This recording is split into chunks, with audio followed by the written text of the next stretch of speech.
Becoming a nurse was my childhood dream. As I reached retirement age, I realized that over 40 years had passed since I first started. I was then hired as a part-time nurse at a new hospital where even young nurses and doctors relied on me. But not everyone appreciated my experience.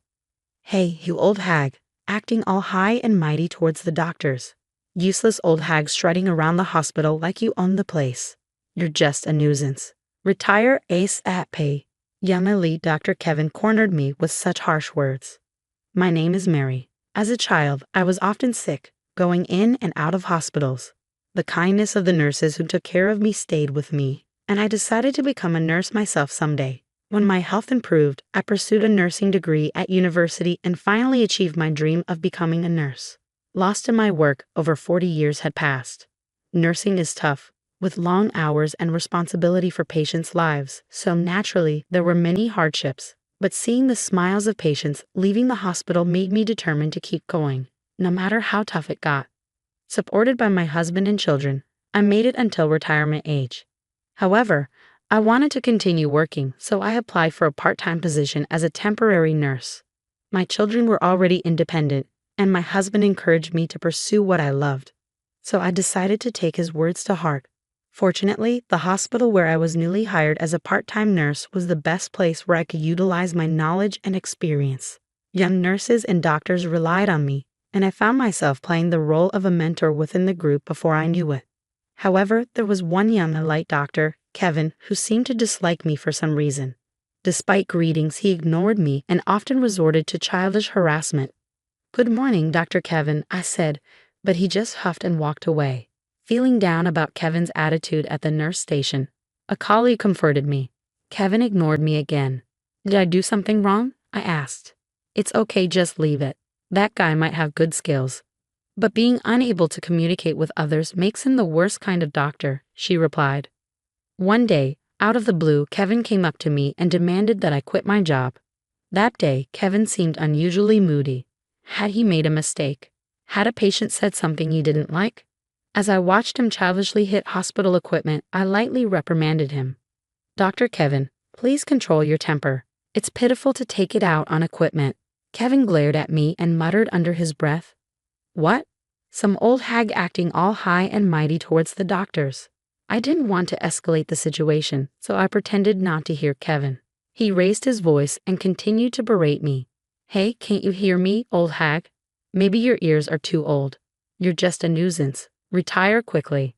I was astonished. It was the first time someone had spoken to me like this face to face. He must be really unhappy about something. Before my anger could rise, I found myself wide-eyed and open-mouthed in surprise. Kevin continued to escalate his tone. "Useless old hag, strutting around the hospital like you own the place.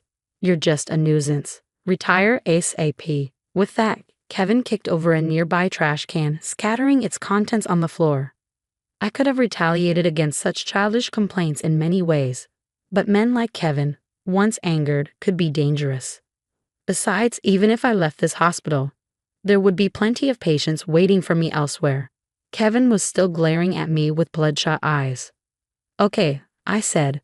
With that, I started writing my resignation letter on a piece of stationery from the drawer.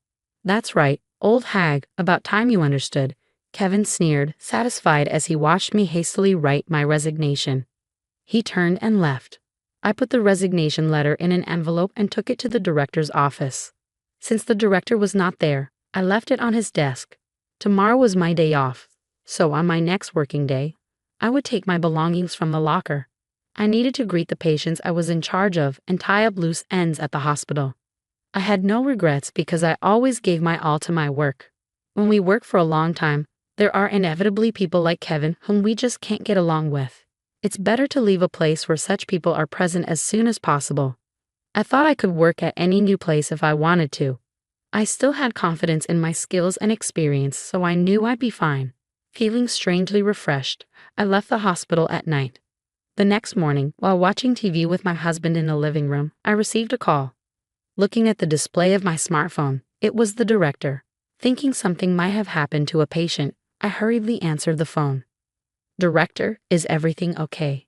The director was in a panic, and as soon as I answered the phone, he burst into tears. "Director, I won't understand if you cry. Please calm down, I urged him. The director finally started to explain. Mary, the hospital is in big trouble right now. Please don't quit. What's going on? I asked. The director's story went like this. One of the other night shift nurses must have noticed the resignation letter I placed on the director's desk. Overnight, rumors spread among the nurses that I was resigning. The nurses began to say one by one, if Mary leaves, we'll leave too.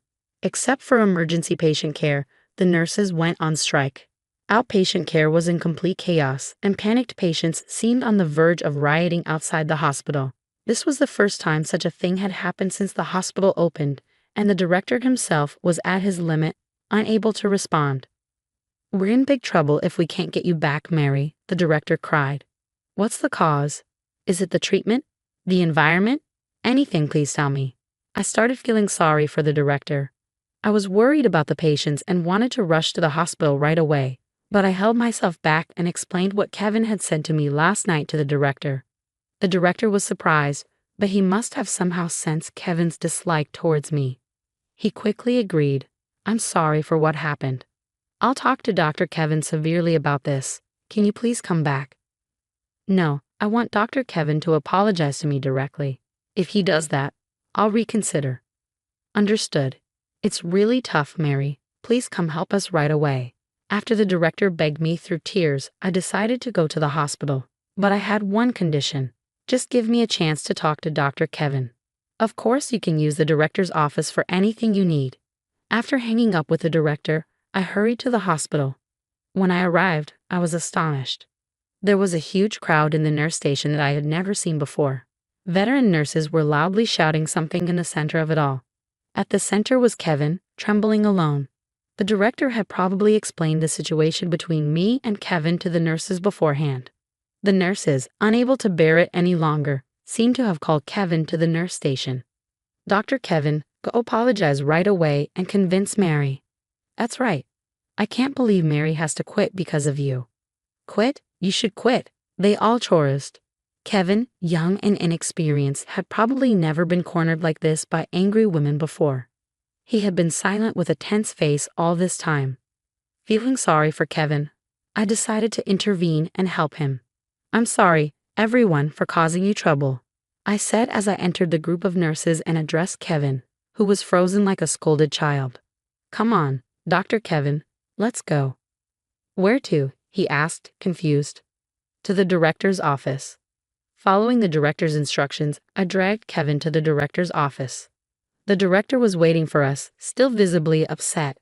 I instructed Kevin to explain the situation properly from his own mouth. Though I thought it might take some time, Kevin, scared by the nurse's scolding, unexpectedly meekly and honestly explained what had happened last night in a low voice. He seemed to have given up. Having heard the whole story, the director was once again exasperated. What are you, a child? He asked incredulously. The director had high expectations for Kevin from the beginning. Kevin was the youngest and most skilled elite doctor. However, because of this, the director had turned a blind eye to his misconduct and attitude, spoiling him too much. So I think half of it is my fault. I'm really sorry, Mary, said the director as he apologized to me. Seeing this, Kevin hastily followed suit and apologized to me in a barely audible voice. Sorry, he mumbled. I decided to tease him a little. What? I couldn't hear you, Kevin, because I'm old, I said. Sorry, he repeated, slightly louder this time. Although Kevin had a pride as high as Mount Everest, it was rare, or rather it was the first time, for him to bow his head to someone. He had dead fish eyes and didn't seem to be putting his heart into it at all. But I decided to accept his apology for now. Dr. Kevin, I'll forgive you this time. However, I'll work on straightening out your twisted character and spirit from now on, so be prepared, I warned him. The director, overhearing my words, quickly chimed in. So Mary, will you stay at this hospital from now on? Yes, I replied. If that's the case, I'll tell everyone at the nurse station to disperse and return to their posts. Thank you, Mary.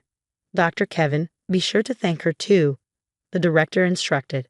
Thus, Kevin was forced by the director to bow his head again, and so I decided to stay at this hospital. Half a year passed in the blink of an eye. Perhaps my persistent guidance had paid off, as Kevin's attitude gradually softened. He seemed to have learned from me how to interact with and care for patients in his own way. Now he has become a well-respected doctor with a good reputation among patients and is accepted by the nurses, although sometimes teased about that incident. However, he still seemed a little uncomfortable around me and never won against me. Even though I tried to speak to him kindly, he always seemed nervous. "Dr. Kevin," I called. "Hey, yes, what is it?" he replied, startled. "I brought some snacks, so let's make some coffee and eat together." "Come on, sit here with us," I invited. "Oh, okay," he agreed hesitantly. Back when Kevin just disliked me, I never imagined a day when we would sit together with him and the nurses, eating snacks. Working for a long time, such things happen, and that's why this job is interesting after all. Mary, 65 years old, I'll continue to work as an active nurse. The nurses were delighted at my words. However, Kevin alone was looking up at the ceiling. How was today's story? Please also consider subscribing to the channel. Well then, let's meet again in the next video.